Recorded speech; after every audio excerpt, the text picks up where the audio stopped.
Radio Caput. Te comunicas con nosotros al 11 65 16 44 46. Radio Caput. Radiocaput.com. Estás conectado. Estás en Caput.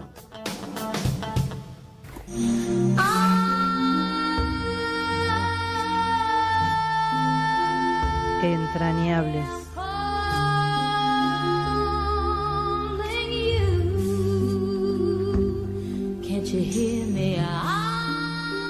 Buenas tardes, mi nombre es Martín García.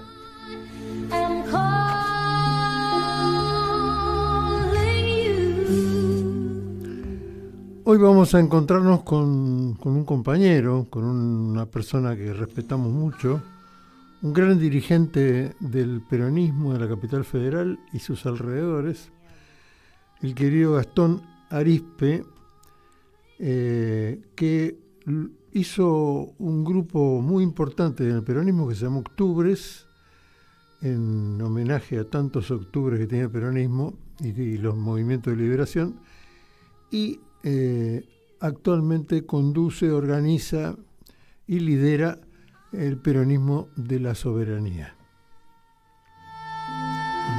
Entrañables. ¿Sí? Es así, Gastón. ¿Qué haces, Martín? No ¿Cómo? sabía si era una cortina o si estábamos ya al aire. ¿Cómo andas, Martín? Estamos al aire, sí, Gracias claro. por llamar.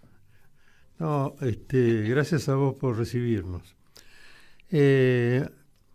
Me interesa mucho conversar contigo en esta etapa tan rara, digamos, no demasiado, pero digamos, estamos viviendo momentos nuevos, ¿no? La insistencia del gobierno de Milei en liderar situaciones de una manera obtusa, digamos, pero con respuesta de la gente, alguna gente, y también estamos viviendo una especie de caída de una forma de expresar el peronismo en su organización, no totalmente en todo el territorio, pero sí en las cercanías, ¿no? Como si en los últimos tiempos hubiéramos entrado en una pandemia política, ¿no? Sí, las elecciones de capital dan algunos números interesantes, ¿viste? Para mí los números son parecidos a los que siempre hubo, con diferencia clara de que votó menos gente.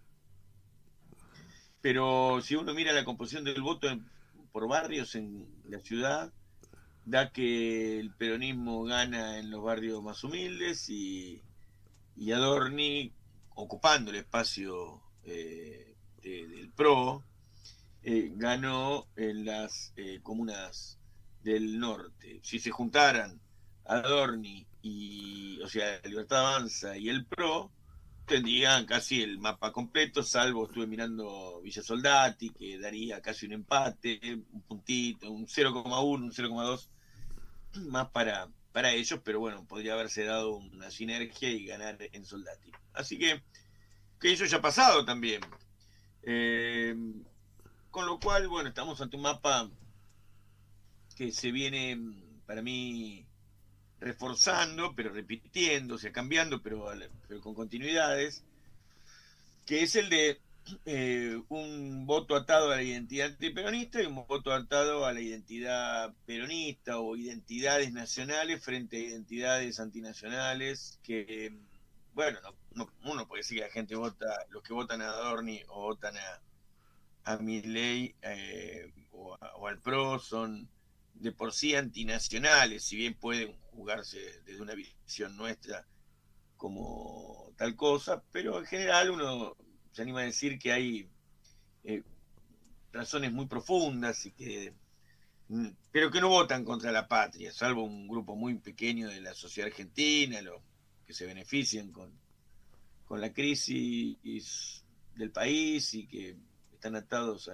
a los negocios internacionales, la gente vota con razones y pueden ser escrutables o no, pero yo sigo creyendo que hay una discusión sobre las identidades. Y vos decías el peronismo de cercanía, o hay cierta cosa del peronismo que en los últimos tiempos no estuvo, podría interpretar que dijiste. Y yo diría que algo pasa en el sentido de que quedó posicionada la cosa como un voto del peronismo, no del kirchnerismo, del peronismo y del antiperonismo. ¿Se escucha? Sí, perfecto. Eso es un clásico. No.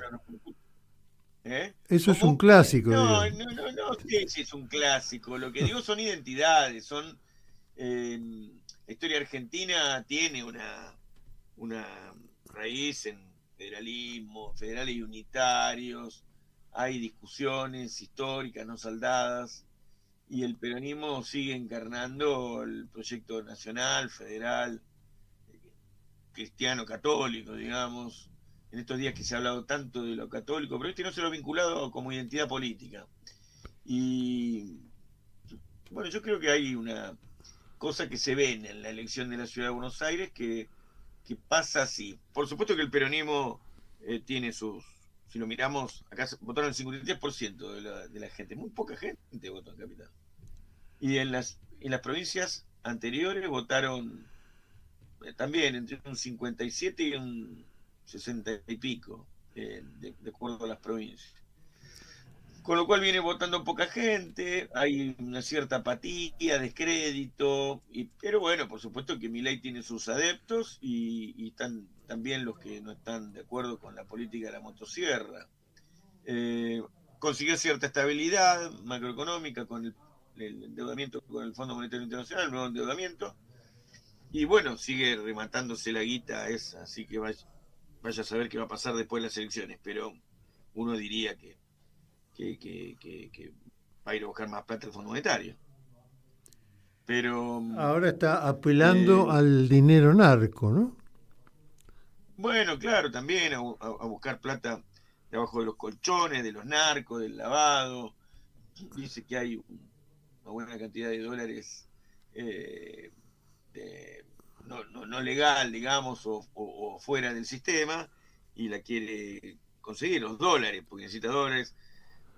Bueno, este es un viejo debate de la Argentina, pero yo la elección de la Ciudad de Buenos Aires me parece que era lo que iba a hacer. Yo soy platense y veo que en la provincia de Buenos Aires no es el mismo tema.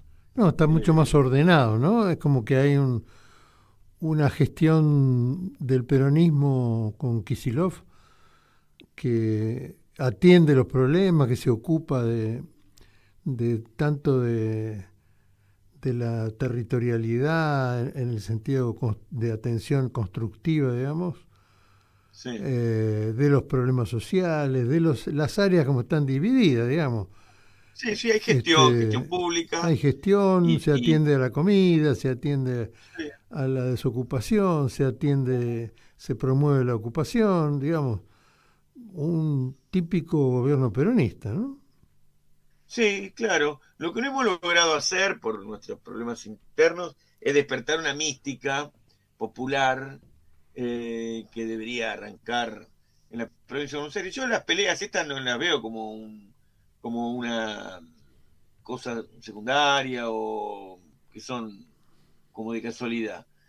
En este momento deberíamos estar generando la mística popular de enfrentar a Milei y de ponernos de frente a un triunfo en la provincia de Buenos Aires que pueda después articular el movimiento nacional. Así que tenemos un gobierno con todas las condiciones, un dirigente como Axel que tiene buena recepción en el peronismo en general, que además tiene las agallas para hacerse cargo del proceso político, pero bueno, para presentar además una opción del 50%. 50% más uno. La estrategia de poder en la Argentina es democrática y tiene un balotaje que enfrentar. Así que cualquier cosa que pensemos no es de acuerdo a nuestros gustos, sino lo primero que tenemos que pensar es cómo ganás una elección presidencial, juntando más del 50% o más del 40%, pero con más de 10 respecto del segundo, 40-29. Entonces, la cuestión es de mayorías, ¿no? Y bueno, estamos tan acostumbrados a hablar de las minorías en los últimos años. Quizás es eso que decías al principio, ¿no? El peronismo tiene su cabalgadura en revolear el poncho y juntar mayorías, no ser solo defensor de minorías, por supuesto, como toda democracia liberal, porque la democracia se basa no solamente en el respeto a la minoría, sino fundamentalmente en el ejercicio del poder por parte de las mayorías. Entonces ese es el gran desafío de ahora. Ahora, No sé cómo lo ves. Me parece interesante cómo la inteligencia norteamericana ha puesto en funcionamiento detrás del fenómeno Milei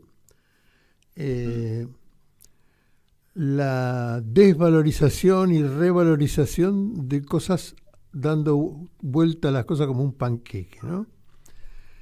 Nosotros, por lo que vos decías del movimiento peronista en su faz cristiana, digamos, este muchacho que preside ha dado vuelta como un panqueque todo el tema cristiano, que consiste en cuidar a los hijos, cuidar a los abuelos, cuidar a los niños, cuidar a los que estudian, cuidar la salud de la gente, es decir, todo lo que es cuidado de la población, todo lo que es cuidado del terreno, todo lo que es cuidado del trabajo de cada uno, todo eso lo tiraron a la mierda, digamos.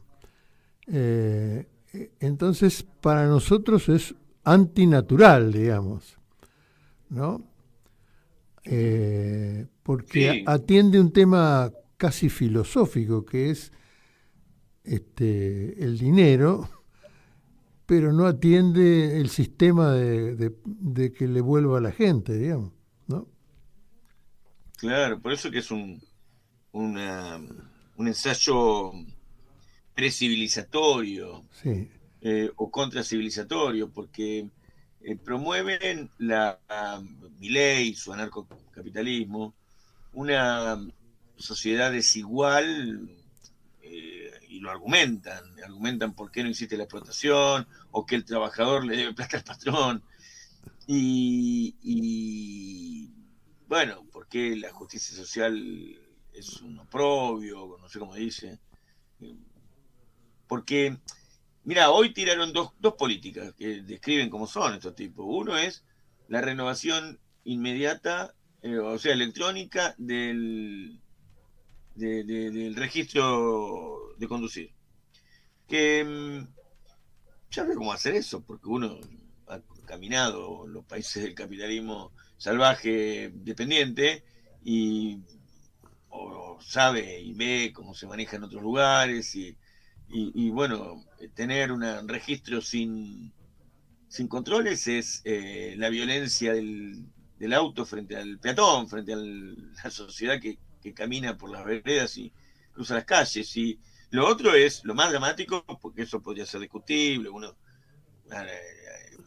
se hincha las pelotas, disculpame la expresión, de tener que ir a hacer la renovación del registro o que haya tantos vehículos, pero cualquiera de las dos cosas, pero la cuestión de poder comprar armas, que es la otra reforma que hoy pusieron en el boletín oficial, ayer, en forma directa ante armerías, con una inscripción electrónica también, es poner las balas y las armas en las manos de los pibes, en los barrios nuestros, y no solamente la delincuencia, sino el que se defiende. Y esto es el sálvese quien pueda. Déjame pasar un aviso con eso. Sí. La posibilidad de que se vendan armas en Argentina en forma libre es el negocio de Patricia Bullrich. Claro, claro. Es Obvio, decir, sí. es el negocio de Estados Unidos. A Patricia Bullrich la promueven con esa línea porque ella, si se venden más armas de Estados Unidos aquí, le está haciendo un favor a Estados Unidos, está cobrando una comisión ella de bolsillo en relación a las ventas, porque digamos, si acá se vendía 100 armas por año y ahora se venden 100.000, hay una comisión jugosísima sobre esa diferencia. Pero para eso necesitan introducir el negocio y poner a Argentina como comprador de armas. Para eso la tienen a Patricia Bullrich y por supuesto debe estar a esta altura ya asociada a alguno del gobierno nacional, ¿no? Además de... Sí, se habla de su marido, que también es miembro de la Cámara Argentina Israelí de Comercio Exterior, Sí, sí. del negocio de las armas en el mundo. Pero ponele, uno tiene que tener los papeles para hablar de eso y ponerle que sea así o no. Pero el drama grande también. Yo es que, no necesito papeles para eso, porque no, el obvio, yo cambio, te el entiendo. cambio de números y de volumen se debe a una acción política personalizada, Sí. digamos. No, yo Y estoy es de un acuerdo con negocio, vos. es un negocio Es como un cualquier negocio, otro negocio. pero Como si también es una política de vendieran... fragmentación de la sociedad, de ruptura interna, porque la estrategia del enemigo imperialista, vamos a decirlo así, brutalmente, para categorizar, porque sin categorías no hay ciencia, si no hay verdad o Sí, debate, un por lo pobre menos. capitalista, digamos, porque a pesar de que mantiene un ¿Cómo? nivel importante en el mundo, está bastante devaluado, ¿no? ¿Quién? Estados Unidos. Claro, bueno, pero la estrategia acá para este país es la desintegración, la fragmentación. Estamos en un momento por este anarcocapitalismo que están consumiéndose en nuestros medios de comunicación o a partir de los medios de comunicación y en los ámbitos públicos, todo este lenguaje, estas formas que ha planteado Milei. Estamos yendo hacia una anomia, una lógica zombie, de desarticular la cuestión comunitaria, nacional, y es parte de eso, la fragmentación de la sociedad. Para fragmentar el territorio necesitan fragmentar la sociedad, que nos peleemos entre nosotros, que haya una guerra interna, que haya conflicto también entre países limítrofes. Bueno, hacen todo lo posible, y yo creo que esto que te decía, este anarquismo que vivimos, con que todo está desregulado, nos lleva a una sociedad sin límites, también sin familias, sin padres, sin orden, ¿no? Lejos de la Argentina aquella orgánica del 45 al 55, pero también lejos de la generación del 80, porque esa Argentina oligárquica tenía un orden jerárquico que era, bueno, el orden burgués, digamos, un orden de los ricos que se aliaban, se casaban con los ingleses y se compartían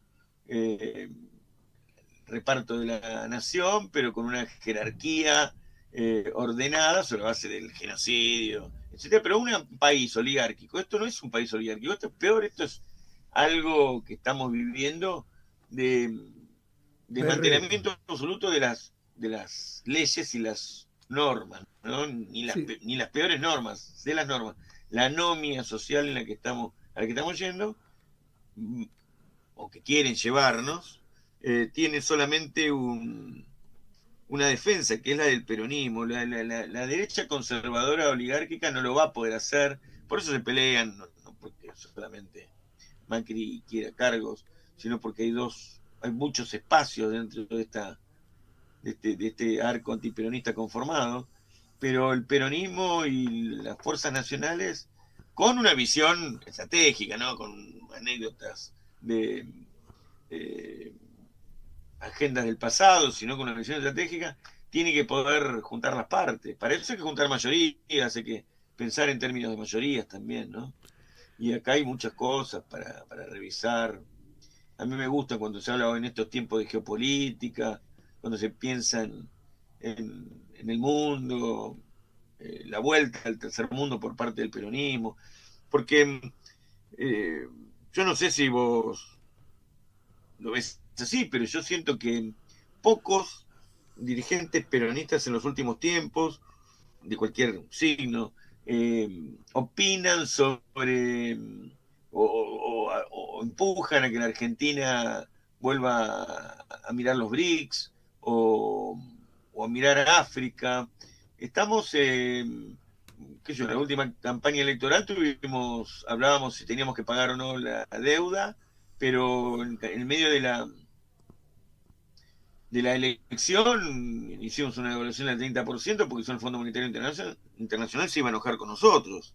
Entonces, bueno, hay discusiones muy profundas que nos competen a todos y que para mí el peronismo tiene opción de ser, o mejor dicho, es una opción posible para las mayorías nacionales si vuelvo a hablar de la comunidad, si vuelvo a hablar del control del comercio exterior, que vamos a hacer lo mismo que hacen ellos. Estos han llegado al fondo de la cuestión, que es desregular todo el comercio exterior, nuestros alimentos, nuestra producción. Hay que ir al sector industrial y plantearles que con un IAPI o con un medio para distribuir crédito vamos a generar producción. Hoy Milei por lo menos habla de criptomonedas y de negocios rápidos y le dice a la gente además que va a cobrar en dólares. Plantea un futuro. ¿Cuál es el futuro que plantea el peronismo? Es el debate, ¿no? De todas maneras, yo no me pongo en la señora que se horroriza por lo que pasa en el barrio, digamos. No, resulta interesante la experiencia Milei, digamos, como diciendo Sí. todo lo contrario de lo que decimos nosotros y cagándose en todo el mundo, en todas las instituciones, en toda la ciencia, en toda la lógica económica que ha desarrollado Argentina, en todo su poderío, salvo para venderlo en un estante. Me resulta una experiencia interesante, digamos, sociológicamente interesante, porque nosotros hemos dicho siempre todo lo contrario de lo que dice él. Es decir, él dice todo lo contrario de lo que hemos dicho nosotros siempre. Y lo que nosotros hemos defendido siempre. Él se caga en todo, no le importa un carajo, pero no voy a hacer una cuestión moral, digamos. Solamente digo, es un experimento interesante para verlo y para mucha gente difícil de convivir con él, porque no es una cuestión teórica, la gente se queda sin trabajo, no le alcanza para comer, empieza a pensar naturalmente que cuándo se va a la mierda, ¿no?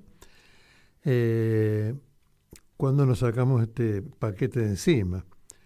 Sí. Pero es interesante también para rever todo lo que hemos dejado fuera de la conversación. Voy a contar un evento que vos lo conocés muy bien, la gente también, pero que en este momento me gustaría ponerlo en evidencia.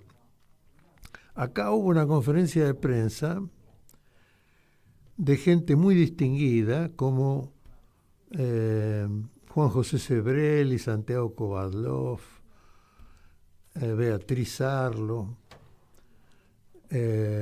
Romero Jr., etcétera, que se presentaron a la prensa, hicieron una conferencia de prensa en un lugar humildemente paquete, y dijeron, queríamos decir, estaba Jorge Lanata también que se había sumado, se quería sumar también Iglesias, que fue diputado del radicalismo,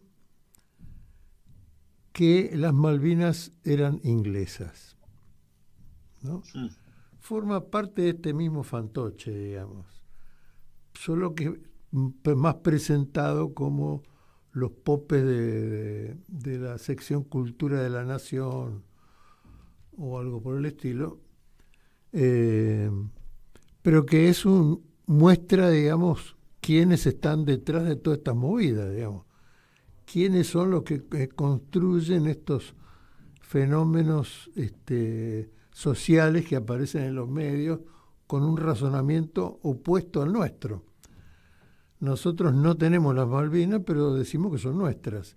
Y la mayoría de los países del mundo confirman lo que nosotros pensamos. La enorme mayoría de los países del mundo, en las Naciones Unidas, confirman que son argentinas. Entonces, digamos, es un negocio raro que están haciendo, desarmando certezas y creando mundos nuevos. Yo creo que ellos están planteando un mundo que no tiene nada que ver con la Argentina, ni con los argentinos. Una especie de divertimento, como si estuviéramos en un parque de diversiones, a ver qué cosa más original podemos hacer hoy, qué juego de colores podemos inventar para que la gente se suba a un avioncito y empiece a volar en el parque de diversiones, con riesgo, por supuesto, de que algunos avioncitos se desprendan de la rueda y se vayan a la miércoles todos los que están arriba.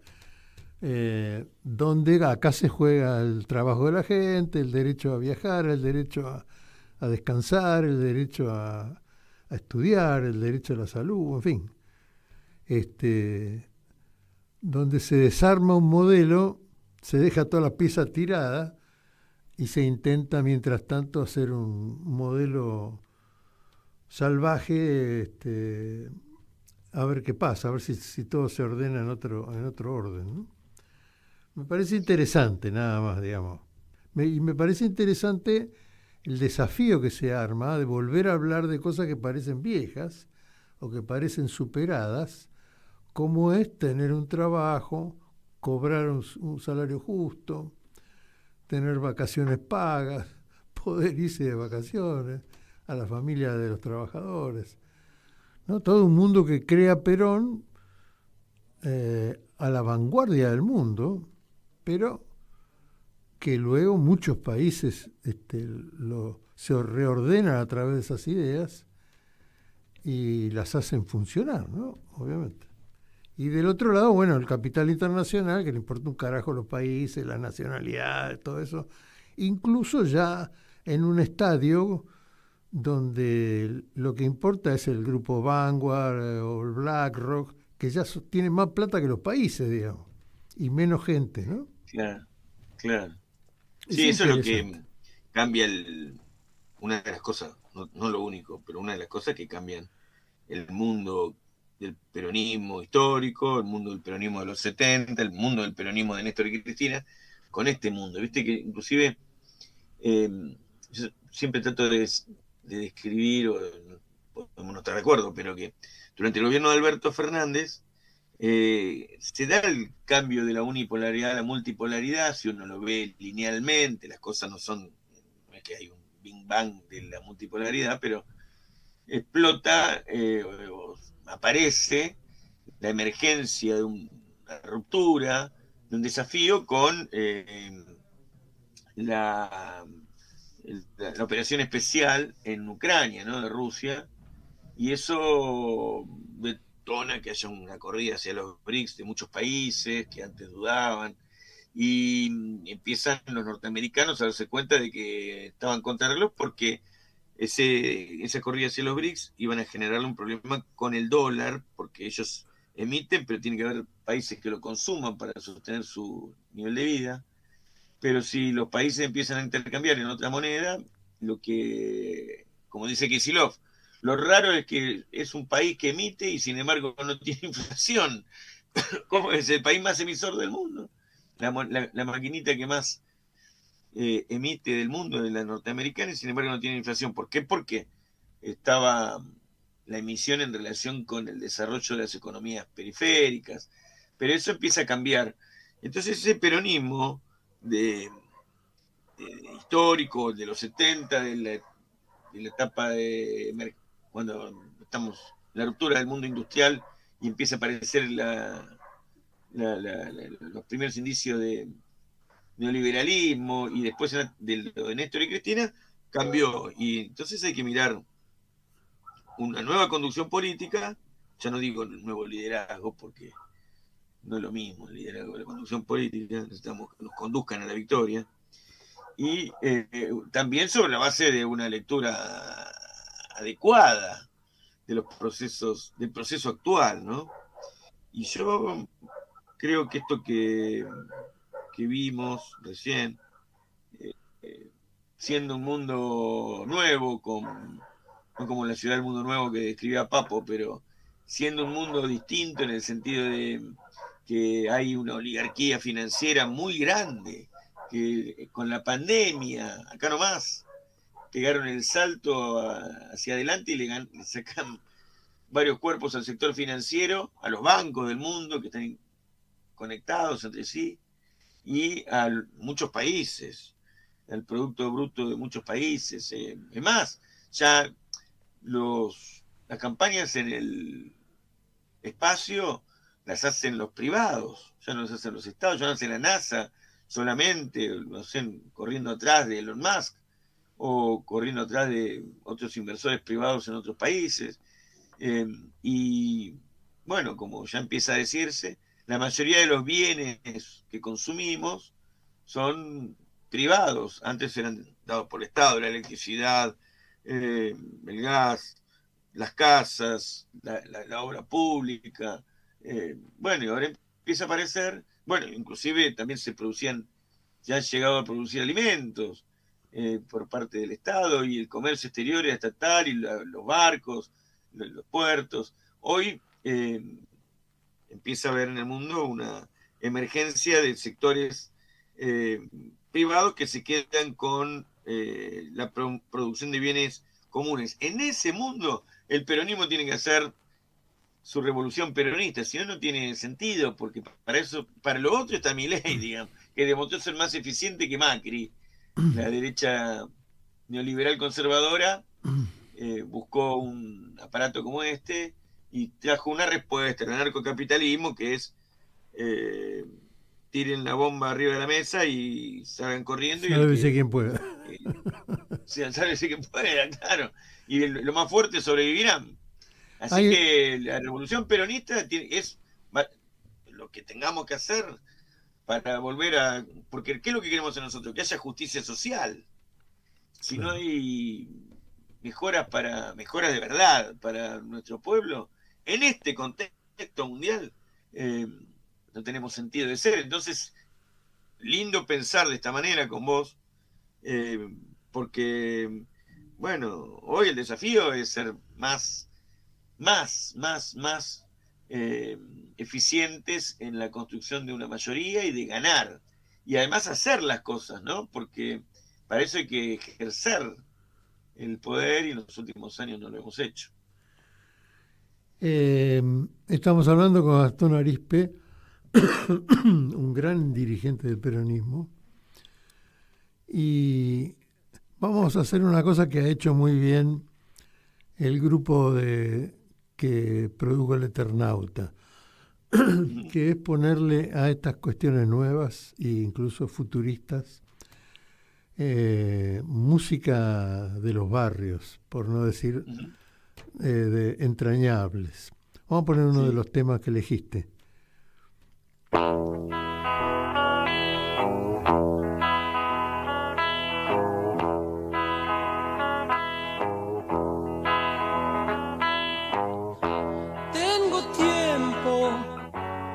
Saber si lo que sueño concluye en algo.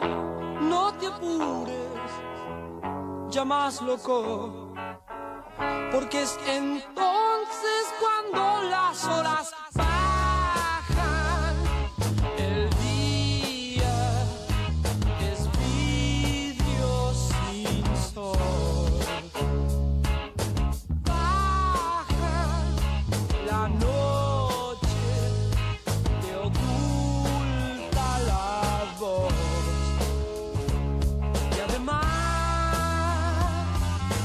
Vos querés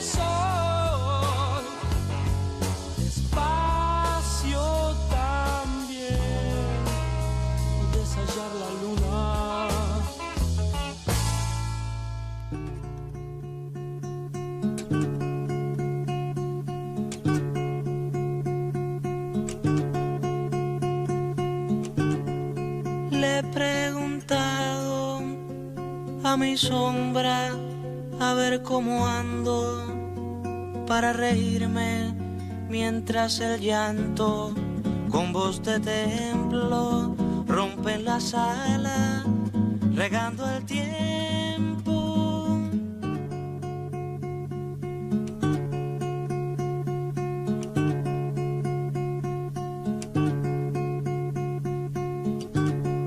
Mi sombra dice que reírse es ver los llantos como mi llanto y me he callado desesperado y escucho entonces la tierra llora. La era está pariendo un corazón, no puede más, se muere de dolor y hay que acudir corriendo pues se cae el porvenir. La era está pariendo un corazón, no puede más, se muere de dolor y hay que acudir corriendo pues se cae el porvenir en cualquier selva del mundo, en cualquier calle.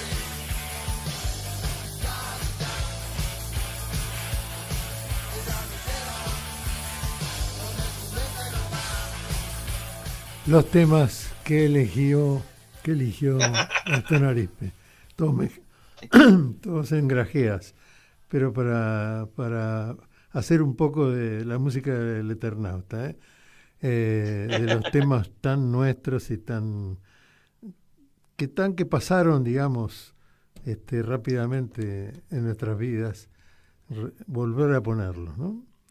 Y disfrutar de esa idea de que pone el director del Eternauta de bueno, vamos al mundo con una gran superproducción y vamos a poner los temas del barrio, ¿no? La música del barrio. Me encantó esa idea. Los temas nuestros, no sé si son tan de Claro. barrio, pero Sí, los bueno. temas de nuestra historia, ¿no? Sí, claro. Y vos sabés que además, bueno, a mí cuando en mi adolescencia me enganché con el heavy metal, porque venía el rock nacional, ¿viste? Había una pelea entre los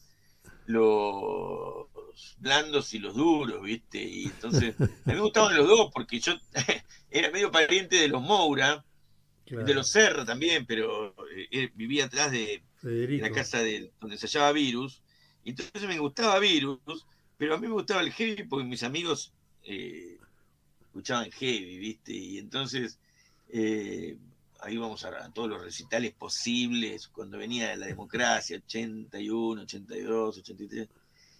Así que, pero también era la época de Silvio Rodríguez, porque después empecé a militar en la UES y Ahí la había influencia toda una cubana era cosa de- fuerte. claro, era fuerte eso, y La cultura del Che. y las peñas, y las peñas, y la convocatoria. A mí siempre me marcó de esta canción que te puse, La era está pariendo un corazón. Claro. Me gustó siempre me gustó Silvio Rodríguez. la convocatoria feroz al despojo y a hacerse cargo de la historia, ¿no? De poner la vida. Sí, me llamó la atención cómo lo expresa él y bueno, y harto porque bueno, siempre Spinetta es una cosa grande, pero siempre también así que tuve que pensar mucho porque había un montón de cosas que te hubiera puesto. A mí me parece que Argentina tiene esas expresiones como el fútbol, como la música, muy fuertes, una gran creatividad, un gran contenido, una gran filosofía, ¿no? Está llena de corazón. Así es. Este, Así es. Por eso Bueno. uno piensa en proteger en el mejor sentido. No me acuerdo quién decía el otro día que los planes sociales no lo había inventado Perón, sino el Banco Mundial.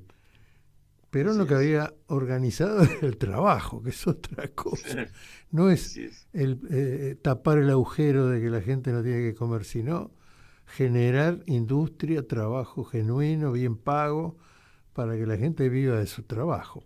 Hay principios que los gorilas no pueden desconocer. Cuando Perón dice, cada uno debe producir por lo menos lo que consume.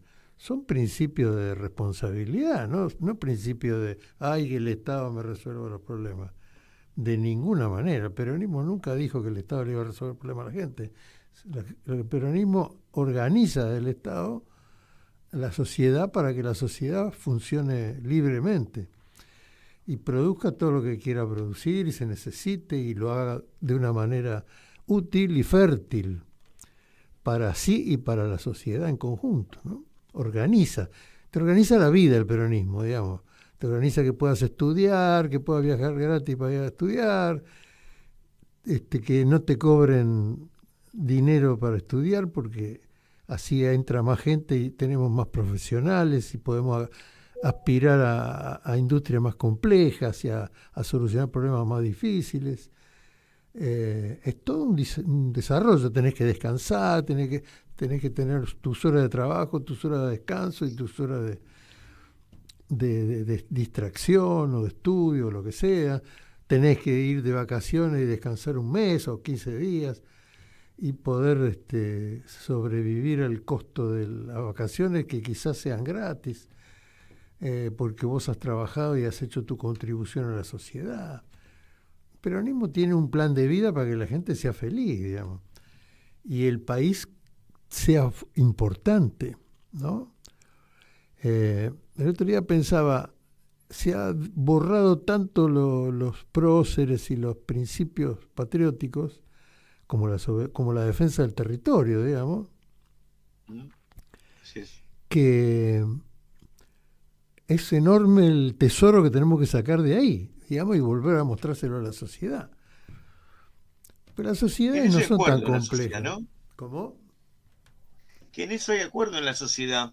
La sociedad, me parece que sobre las cuestiones nacionales no tiene grandes diferencias. Por supuesto que hay algunos que han ya consumido mucha política antinacional, mucha propaganda, están confundidos, qué sé yo, pero hay acuerdo en general sobre Malvinas, por ejemplo, sobre que el mar tiene que darnos los peces que la Argentina debería consumir a bajo costo, que tendríamos que tener submarinos, barcos mercantes, trenes para integrar el país, que los satélites tienen que ser argentinos, que aerolíneas tienen que ser argentinas, cosas que juntan a la mayoría, ¿no? Y que bueno, si son esos los temas, no solamente el peronismo tiene que ponerlo, que liderar o que impulsar esas cosas, pero me parece que eso junta mayoría. Esas cosas están ahí, esperando que vuelvan a ser los temas de la unidad nacional. Por eso que lo de la soberanía está tan en boga, está tan en el cuerpo de las cosas que hoy vuelven a surgir como recortes del relato de la propuesta política grande del país, digamos, de la propuesta estratégica. Eh, Quizás si vamos hacia ahí, tenemos un camino ya hecho y por hacer. Porque lo del trabajo, para todos, ese, dirían, hoy cuando se juntan dos economistas en hablar al cohete en un programa de televisión, hablan de si hay que aumentar la oferta o la demanda, o si hay que aumentar la oferta monetaria, o hablan desde el monetarismo. Pero hablar de generar trabajo, gobernar y generar trabajo, implica generar infraestructura, fábricas, tener hierro, tener, qué sé yo, herramientas, y eso, y crédito, moneda. Entonces, y en esas cosas la gente está de acuerdo, la gente ahorra en dólares porque tiene inflación y porque es el único modo de juntar plata. La gente que puede juntar plata, ¿no? La que vive a diario comiendo arroz no puede juntar plata, pero si pudiera lo haría. Pero nadie está en desacuerdo con que tenga que haber una moneda nacional fuerte. Y eso implica decisiones políticas. Nosotros nunca reformamos la ley de identidad financiera del gobierno Martínez de Oz.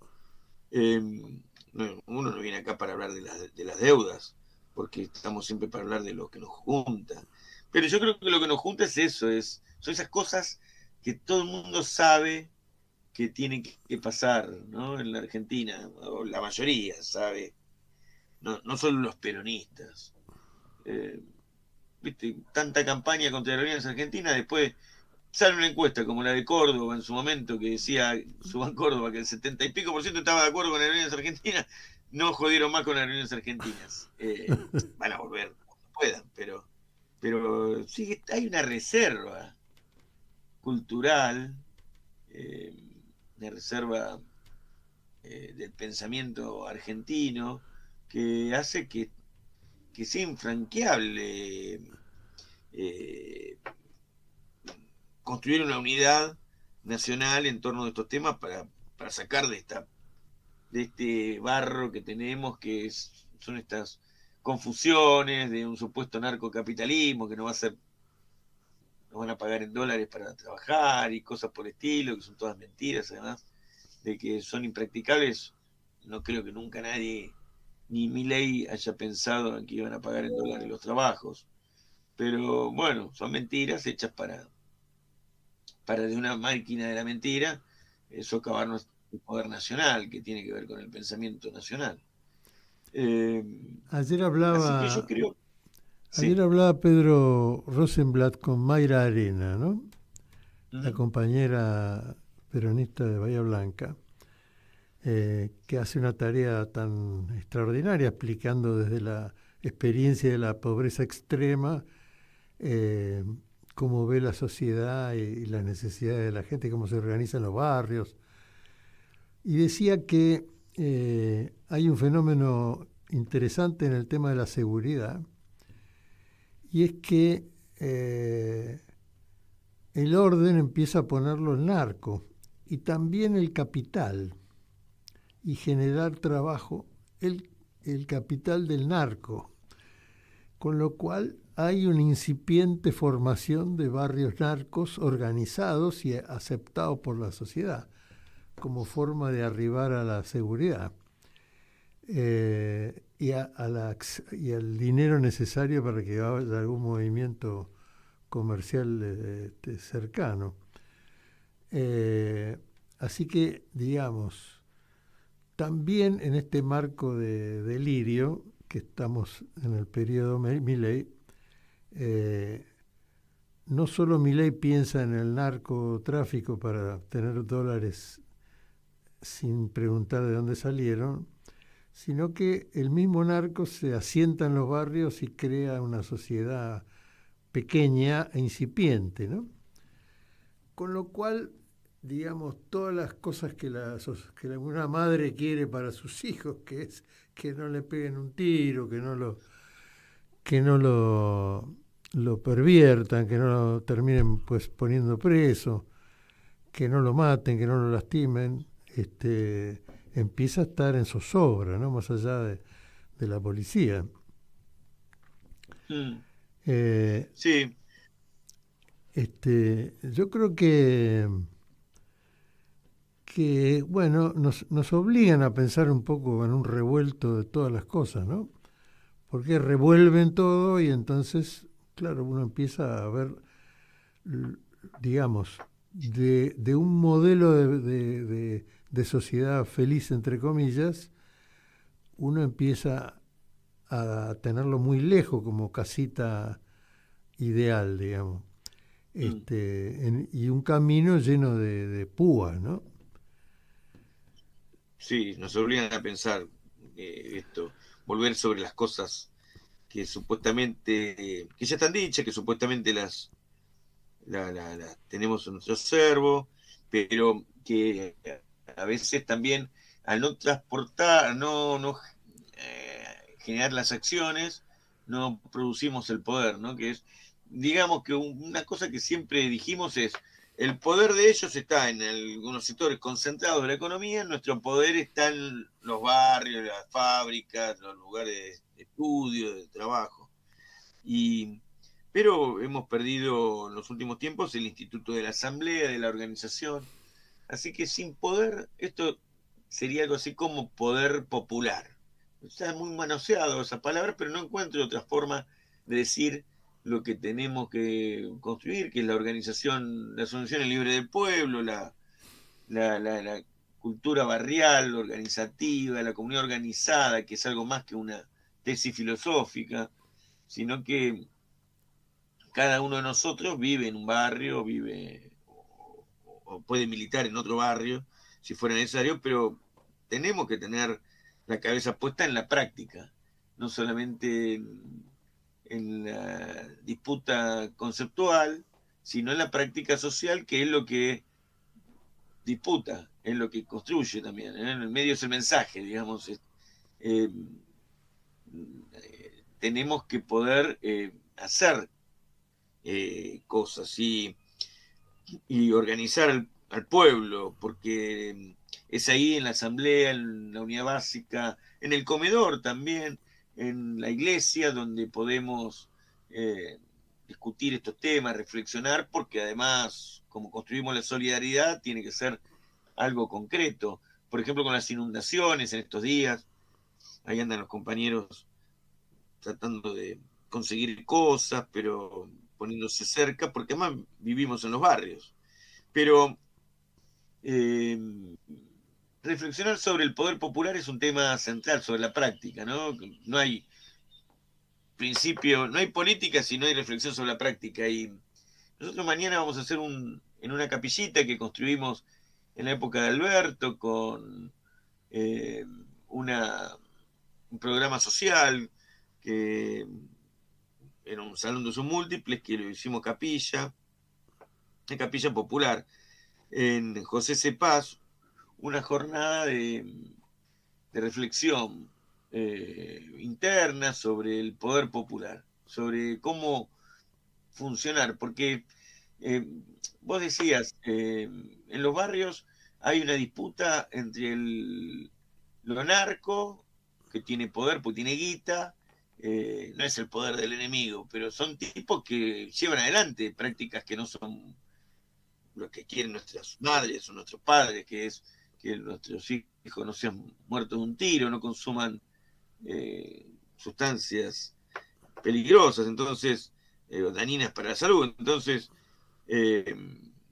bueno, el poder popular es algo que tiene que promover la conducción política, ¿no? Perón puso en la mesa un libro de conducción política, un manual de conducción política, que era para cuando estábamos haciendo la revolución peronista, que era, bueno, al margen de la anécdota del mariscal de Sajonia o de qué sé yo, las cosas que siempre se recuerdan, era una forma de decir necesitamos 100.000 predicadores, que ahora serían, qué sé yo, 500.000, 1.000.000 de predicadores necesitamos, de cuadros que lleven adelante los principios de la conducción o de la organización popular. Y Bueno, eso lo tenemos que promover desde abajo, eso no lo podemos pedir a Kicillof, a Cristina, a nadie, eso es propio de la organización popular. Pero es cierto que como estamos en una etapa donde no conducimos, no gobernamos, la conducción política de Perón es una adaptación a las formas actuales de lucha política, donde tiene que haber democracia de base, pero el día que seamos gobierno, no nos podemos volver a olvidar de que hay que construir las miles y miles de organizaciones libres del pueblo que lleven adelante prácticas organizativas para tener 1 millón de predicadores que promuevan la doctrina peronista o lo que sea parecido, pero que tengan esos valores doctrinarios que nos hagan tener unidad de concepción, como decía Manual de Conducción Política, para la unidad de acción. Digo esto porque no alcanza con describir la realidad, sino que tenemos que disputar, que promover mejores prácticas, porque es muy fuerte el individualismo y las cosas que nos impulsan, que nos proponen, ¿no? Nos proponen todos los días tener un arma para matar al otro, como salió, vuelvo a decir hoy, el régimen o las licencias para comprar armas. Nos proponen todos los días una sociedad injusta, o nos dicen ya sin tapujos que el trabajador le roba al patrón y que no hay explotación, sino que el trabajador vende su fuerza de trabajo y le pagan lo que sea por su fuerza de trabajo, y que ese valor relativo es el que asigna el trabajador o el patrón, no sé, no avanzó mucho más este animal no llegó a hablar del equilibrio de Pareto, como se le ocurre decir en algunos momentos, pero que es el momento en que se pone el precio final, el precio de equilibrio. Pero para decir que, bueno, el valor del trabajo nominal de un trabajador alcanza un equilibrio que es el de la hiperexplotación. 2,50 pesos es el equilibrio dado por el mercado. Nosotros tenemos que promover una organización de base sin ese poder, que sean las prácticas de una nueva comunidad. Difícilmente podamos dar la disputa, y lo tenemos que hacer de base, pero también si tenemos intendencias, tenemos gobernaciones, tienen que jugar abierto, ¿viste? Salir de la burocracia política, salir de la cosa de gueto, de núcleo, de borga, de banda, y convocar, porque si nosotros vinimos a la política para de verdad transformar la realidad, entonces tenemos que llamar a todos y armar estos procesos de confluencia grande, de fomentar nuestra gente que milita en los barrios, que tiene un comedor, que tiene una unibase que la abre, depende del barrio y de las características sociales. Es verdaderamente maravilloso, es un montón de argentinidad en carne y hueso, y eso más en este momento, ¿no? Que es duro si uno mira la televisión todos los días. Vuelvo a decirte, uno, hasta los mejores diarios que compra dicen, como tapa de hoy de un diario progresista, que dice el mapa de los barrios, los del sur votaron de una manera y los del norte votaron de otra, de acuerdo a la economía. Y para mí no es de acuerdo a la economía, es de acuerdo a la identidad histórica, claro, donde también está la economía, pero sigue siendo más o menos parecido, a veces sube un poco, a veces baja un poco, pero el peronismo y la identidad nacional están vivos. Lo que necesitamos es los predicadores de la revolución peronista. Lo digo a propósito y varias veces, esto de la revolución peronista, porque nosotros tenemos que ver hacia dónde queremos ir, ¿no? ¿Qué es lo que queremos hacer? Construir ese país soberano que vos planteabas. Gastón Arizpe, dirigente peronista, un gran dirigente. Muchísimas gracias. No, Martín, te agradezco a vos por poder reflexionar con vos de estos temas y bueno, compartir con la audiencia las cosas que nos pasan, ¿no? Y gracias por la música. Gracias a vos.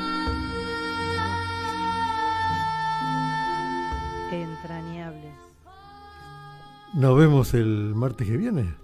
Gracias por estar. Can't you hear me?